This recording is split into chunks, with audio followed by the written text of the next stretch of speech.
What if, the very name etched into your identity, the name you carry, the name whispered by your mother, the name that marks you in the world, was not your own? Pause for breath, spiritual swells slightly, then recedes. What if it was a brand, a lasting echo of a profound violation? A perpetual whisper of a loss so immense, it shattered lineages, tore at the fabric of self, and cast shadows that stretch across centuries, reaching even now into the bright, buzzing world of today. Imagine a taste. Not of food but of dust. Dry, acrid, clinging to your throat, a constant companion on a journey forced, unending. Imagine the cold. Not just of the night air but of iron manacles biting into wrists, into ankles, a constant, unyielding embrace of subjugation. And the sound, not of a name called with love, but of a gavel slamming down. A sharp, brutal crack that cleaves a mother from her child, a husband from his wife, a soul from its very heritage. This is not a tale of forgotten history, tucked away in dusty archives. This is the bedrock of identity for millions. This is the silent burden, the enduring strength, woven into the very names many Black Americans carry. It is the story of how a conqueror's mark became, through a crucible of unimaginable suffering and astounding resilience, a testament to survival. Part 1. The severing, the auction block and the theft of self. To understand the name, we must first understand the wound. The transatlantic slave trade was not merely an economic enterprise, it was a systematic dismantling of humanity, a deliberate pulverization of identity.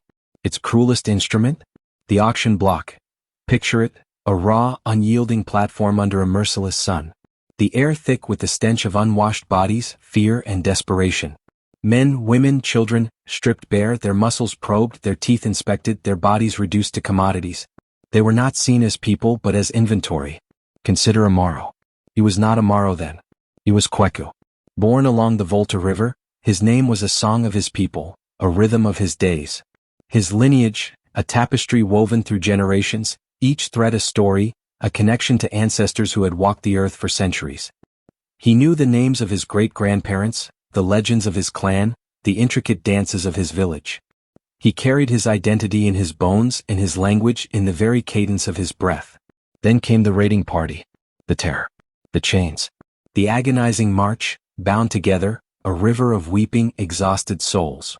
The hellish voyage across the Middle Passage, where the sea swallowed countless lives, and the stench of death was a constant, suffocating companion. Voice trembles slightly. And then the land of cotton and cane, a new world forged in blood and despair. He stood on that platform, bewildered, enraged, utterly vulnerable. The planter, a stern man with a heavy hand and cold eyes, surveyed him. Strong back, he muttered. Good for the fields. He didn't ask for Kweku's name. He didn't care for his history, his lineage, his personhood. He simply bought him. And in that transaction, Kweku, the son of his ancestors, the keeper of his people's stories, ceased to exist. The first act of dehumanization was the stripping of dignity. The second, often, was the stripping of identity. Names, these sacred vessels of self, were often discarded like soiled rags. A slave owner might find an African name too difficult to pronounce, or too savage.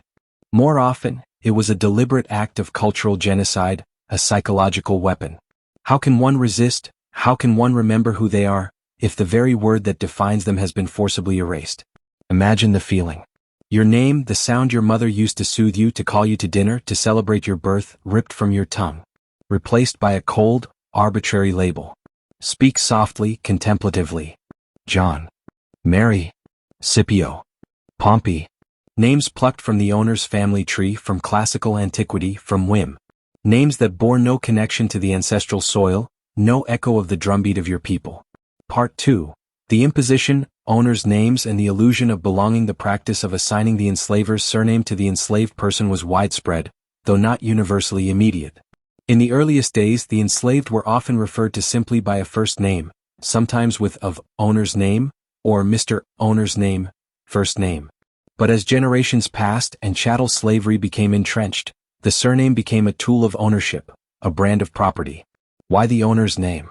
Firstly, identification. In a system where human beings were property, a clear way to identify whose property they were was crucial for transactions, taxation, and control. This is John, belonging to Mr. Davis. This evolved into John Davis. Secondly, control and dehumanization. Bestowing the owner's name subtly reinforced the master-slave relationship. It implied a paternalistic dominion, suggesting a form of belonging, albeit a twisted, oppressive one. It erased the enslaved person's true lineage and replaced it with a direct, inescapable link to their captor. It was a psychological tether. Thirdly, administrative convenience. As populations grew, a surname was simply a practical way to organize people in censuses, plantation records, and bills of sale. Consider the children born into slavery. For them, there was no memory of an African name. Their first breath in this new, brutal world was under the shadow of the owner's name. They were born into it, often never knowing a different identity. Pause, imagine a child's plight. A child named Sarah, whose mother was sold to the Miller plantation, would likely be known as Sarah Miller. Her father, sold to the Carter plantation, would be James Carter. The name, meant to connect, now served to divide. The family unit, a fundamental building block of any society, was constantly under threat, perpetually fragmented. Husbands and wives sold to different states. Children torn from their mother's arms, never to see them again. The names they carried, often the only tangible link to those lost, became ironic markers of division rather than unity. A shared surname might indicate a shared owner, not a shared bloodline in the traditional sense. Let's imagine the story of Elijah. He was born on the sprawling plantation of Colonel Fitzwilliam. His mother, Rebecca, had been bought from a smaller farm further north. His father, Thomas, a blacksmith, had been brought from Virginia. Elijah was a Fitzwilliam by circumstance, not by choice or heritage. He knew his mother, he knew his father, but their lineages, their true names, were ghosts, whispered only in hushed tones in the dead of night, if at all. His brother, a year older, was sold at age 10 to a neighboring plantation, owned by the Caldwell family. He became Joseph Caldwell. Two brothers, same blood, same parents, yet divided by name, by distance, by the impenetrable wall of ownership. Voice drops, full of sorrow. How does a family find itself across such chasms, when even the names that should bind them instead mark their separation? The trauma of this naming convention, the casual cruelty of it, runs deep. It is a wound that has festered for generations. Part 3. The internal landscape, the burden of the name. To carry the name of your oppressor. What does that do to the soul? It's a constant, visceral reminder of who held the power, who dictated your fate, who erased your past. It's a name that signifies property, not legacy. It whispers of degradation, not pride. Imagine a young man born and raised under the name Smith. He hears of his ancestors, of tales passed down from his grandmother, stories of a village by a great river, of a different tongue, of a name lost to the brutal winds of the Atlantic. And yet his name is Smith. The name of the man who owned his grandmother, who worked his grandfather to death, who sold his aunt's children. This duality, this internal conflict, became a fundamental part of the African American experience. The name was a key to survival in the white world, a necessary evil. But in the private spaces, in the spirituals, in the communal gatherings, there was an unspoken understanding of its true origin, a collective sigh of inherited pain. The tears shed were not just for the physical lashings, the endless toil, the hunger. They were for the lost pieces of self, for the shattered mirrors of identity. The name became a symbol of this shatteredness. It was a shroud, not a banner. Yet, within this immense suffering, a profound strength began to coalesce. To survive meant to adapt, to endure, to resist in myriad subtle ways. The very act of living, of raising children, of finding love and community despite the systemic efforts to destroy it, was a defiance. The enslaved learned to forge new identities, sometimes within the confines of the imposed names, sometimes in secret, reclaiming fragments of what was lost. They developed a rich oral tradition, passing down stories, proverbs, and spirituals that carried the true history, the names of forgotten kin, the essence of a culture that refused to die. These were the true libraries of the enslaved, held not on parchment, but in memory, in song, in the very heartbeats of a people determined to remember. Part 4. Emancipation, the dawn of a new burden, the search for self. April 9, 1865. Appomattox. The crack of freedom's bell. Or so it seemed. The end of legal chattel slavery was a seismic shift, a moment of unimaginable relief and exhilarating, terrifying possibility. But freedom, like the names they carried, was not a simple gift. It was a complex, often brutal, renegotiation of identity in a world still steeped in prejudice and violence. Suddenly, millions of newly freed men and women were faced with a profound question. Who are we now? For many, the first act of freedom was to shed the master's name. They yearned to cast off the shackles of identity, to reclaim a self that had been buried for generations. Some took names that symbolized hope, freedom, liberty, justice. Others reached for names of heroes, abolitionists, or figures from the Bible. But for countless others, the owner's name remained. What? Practicality. In a world where official records were scarce, where literacy was denied to most, and where white society still held overwhelming power, changing a name was not always simple or safe. Keeping the familiar name might offer a tenuous link to land, or even to former benevolent owners who offered patronage, a double-edged sword always. Lack of alternatives. After generations, the owner's name might be the only name known. The true African lineage was too distant, too fragmented to reclaim easily. The enslaved had been deliberately cut off from their past. Symbol of lineage. Ironically, even if it was the owner's name, it became the only way to trace some form of lineage, however painful. My mother was a Johnson on the Barksdale plantation. It was a flawed map, but sometimes the only one available. Consider Esther. Freed in 1865, she had been born on the Baker plantation. Her children, her grandchildren were all bakers. Her husband, who had been sold away decades earlier, had been known as Samuel Green, after his last owner. Now Esther, a baker, found herself in a country that promised freedom but offered little support for tracing shattered families. How could she find Samuel Green? How could her children, the Bakers, ever connect with their father, the Green, or the lost lineage he represented? The Reconstruction era became a period of intense searching. Advertisements filled black newspapers, information wanted notices, heartbreaking pleas for news of lost loved ones. Seeking my mother, Mary, last seen on the Reynolds plantation in Georgia. Looking for my brother, Thomas, sold to Alabama in 1842. These notices were often signed with the current surname, sometimes the former owner's name, sometimes a newly chosen one. Each name carried a story of hope and often of unanswered longing. The burden was immense. Building a life from scratch, navigating a hostile society, and simultaneously trying to reconstruct a personal and familial identity out of scattered fragments. The bridge from past to present begins here, in the rubble of emancipation, where the name itself became a complex inheritance. Part 5. The enduring legacy, identity, resilience, and reclamation. The years following emancipation saw Black Americans navigate a labyrinth of systemic oppression. Jim Crow, lynching, economic disenfranchisement. Despite these relentless forces, the journey of self-definition continued. The names persisted, some inherited, some chosen, all imbued with new layers of meaning. The Great Migration, beginning in the early 20th century, saw millions of Black Americans move from the rural South to the urban North, Midwest, and West. This geographical shift was also a journey of identity. New cities, new opportunities, new communities. For some, it was another chance to shed the old, painful associations, though the legal and social framework still made surname changes difficult and rare without specific intent. Yet, a profound sense of self began to assert itself. The blues, jazz, the Harlem Renaissance. These cultural explosions were not just artistic movements. They were powerful declarations of Black identity, agency, and genius. Within this renaissance, the question of heritage, of lineage, of the stolen name, began to find new articulation. By the mid-20th century, with the burgeoning civil rights movement, the question of identity became central to the fight for liberation. Black is beautiful was not just a slogan. It was a radical affirmation of self-worth in a society that had systematically denigrated Blackness.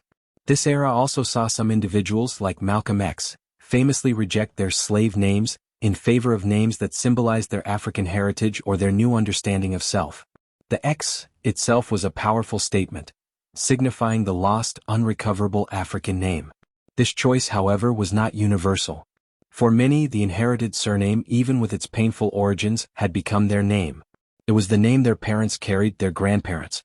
It was the only tangible link to a lineage, however fractured. It had been carried through unspeakable suffering, through resilience, through the building of new families, new communities, new traditions. It became not a mark of ownership but a symbol of survival. Think of the sheer, unyielding will it took. To carry a name that was meant to crush you and instead to make it your own. To imbue it with your own triumphs, your own love, your own spirit. This is the ultimate act of reclamation. It is not erasing the pain but transmuting it. Today the quest for lineage continues with renewed fervor. Advances in DNA technology allow many Black Americans to trace their ancestry further back than ever before, connecting to specific regions in Africa, sometimes even to specific ethnic groups. This journey is often bittersweet. It can reveal incredible connections, but it also starkly illustrates the profound rupture, the missing pieces of names and stories that were systematically destroyed. The slave name remains a complex inheritance. For some, it's a silent wound, a daily reminder of historical injustice. For others, it's a badge of honor, a testament to ancestral endurance. For all, it's a fundamental aspect of their American identity, shaped by a history unlike any other. The resilience born from this history is not a romanticized ideal. It is a tangible force. It is in the steadfast love for family, despite generations of separation. It is in the unwavering pursuit of justice, despite centuries of denial. It is in the vibrant culture, the soaring art, the profound spirituality that blossomed in the most hostile of environments. The strength forged in the fire of oppression became the very engine of survival and thriving. Part 6. Echoes in the Present. The enduring search for belonging. Walk through any black neighborhood, open any phone book, browse any social media platform, and you will see the names. Williams, Johnson, Smith, Brown, Davis, Jones. Names that are common across American demographics, yet for Black Americans, often carry a different resonance, a different history. They are not merely names, they are living archives. This shared, complex inheritance creates a unique connection. When two Black individuals meet and share their surnames, there is often an unspoken understanding, a recognition of a shared historical journey. Where are you from? Often doesn't just mean geography, it means, what part of this collective story do you represent? What threads of our shared tapestry connect us? The act of researching one's genealogy, of digging through census records and slave manifests, can be an emotionally harrowing experience. To see your ancestor listed not by name but as one male aged 20, or one female child valuable, is to confront the stark reality of dehumanization head-on. And then to find a name, often the owner's name, attached to them, is to feel that ancient wound reopen. Yet, in that same search there is power. The act of knowing is a form of healing. To name the pain is to begin to master it. To reclaim the narrative, even partially, is to reclaim a piece of self.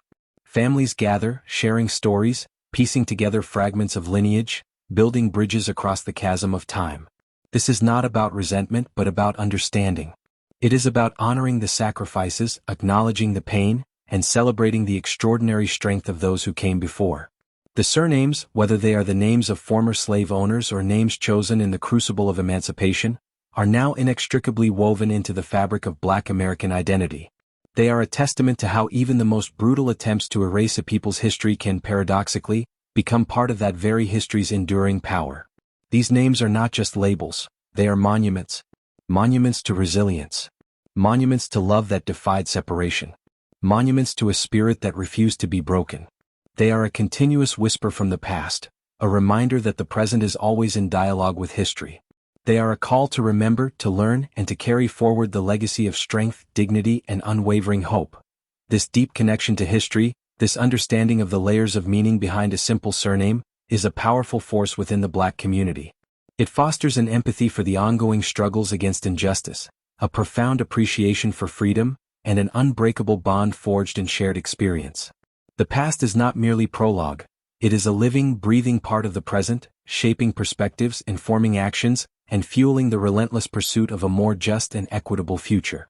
The Black experience is not monolithic, but it is bound by threads like these, threads of loss, of struggle, and of extraordinary, breathtaking resilience. The names tell a story. And understanding that story is not just understanding Black history, it is understanding American history in its rawest, most profound, and ultimately most hopeful sense. Because to survive such an assault on identity and to emerge with spirit intact, is not just human, it is extraordinary. The names we carry, whether inherited or chosen, are more than just identifiers. They are vessels of memory, echoes of lineage, and often, monuments to struggle and survival. For many, they are a constant, quiet conversation with history itself. As you reflect on the powerful weight of a name, consider this. If the names we bear tell stories of the past, what stories do we, in our present lives, choose to weave into them for the generations yet to come? And how do we ensure those stories are truly our own?